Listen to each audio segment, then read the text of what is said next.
Climate change, as you all know, and we're here for that, to talk about that, is one of the greatest challenges facing humanity today.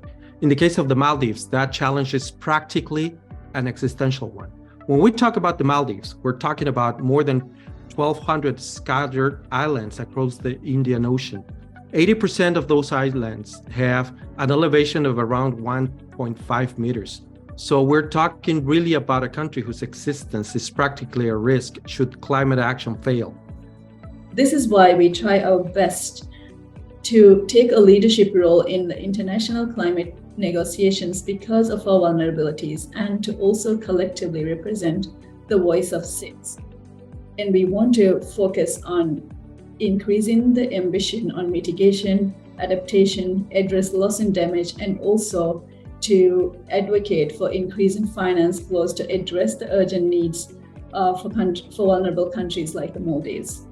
This project was initiated by 4 national government entities in Bolivia who were requesting assistance for wildfire management capacity building.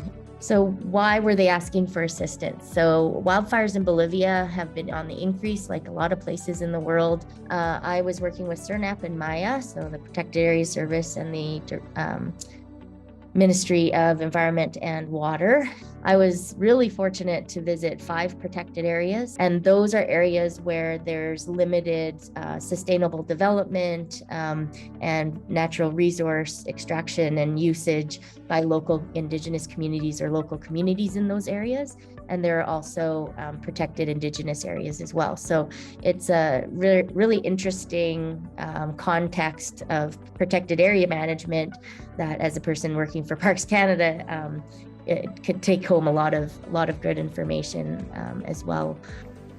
En sí, como mujer guardaparque es a veces un poco difícil, ¿no? Trabajar este trabajo es más de hombres, pero yo como mujer hago este trabajo, lo mismo, cumplo las actividades que realmente cumplen mis compañeros, las mismas actividades realizamos, ¿no? Pero somos muy pocas, pero actualmente estamos 2 mujeres aquí en mi área, pero hay veces con la familia equilibrar el trabajo y la familia es difícil, ¿no? Pero siempre yo por ejemplo, siempre estoy cuidando el medio ambiente para las futuras generaciones, ¿no? Ese es el objetivo.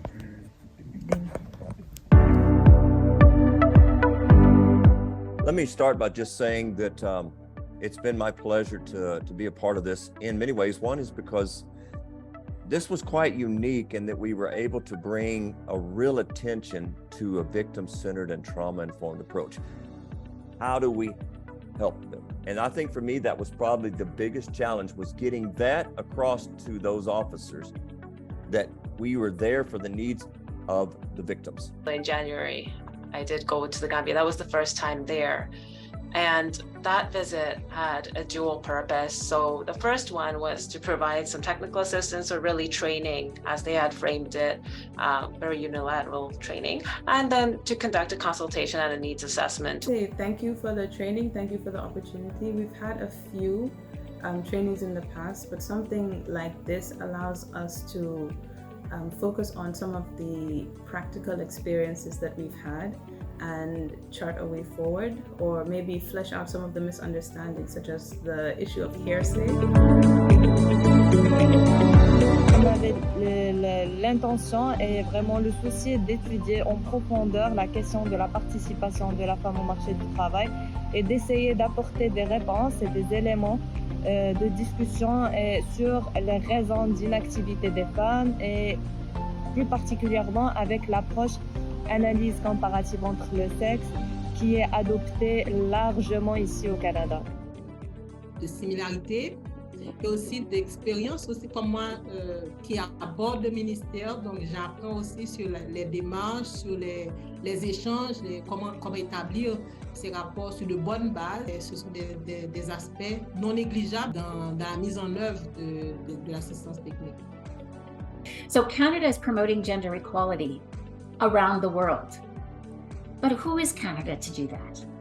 Gender equality issues are different from country to country. So can Canada take its idea of what is gender equality and apply that in Afghanistan, apply that in Bolivia, in Mexico, but at the same time, be cognizant of the local context, be cognizant of the realities in those particular places. Je ne suis pas particulièrement une personne spécialisée dans l'approche de l'égalité des genres. Je suis vraiment spécialisée au niveau de comment intégrer la durabilité dans les processus d'approvisionnement. Et j'accompagne actuellement le gouvernement péruvien, en fait, pour que le gouvernement péruvien mette en place des outils opérationnels qui visent l'achat, l'approvisionnement responsable. Un remerciement du cœur pour vous, pour Alinea, la coopération canadienne, pour tout l'appui technique qu'ils nous offrent et l'accompagnement et la qualité de la gestion de ce projet. Et donc, je vous en remercie infiniment pour tout le processus qu'on a eu durant peut-être une année et 3 mois, je pense. Merci beaucoup.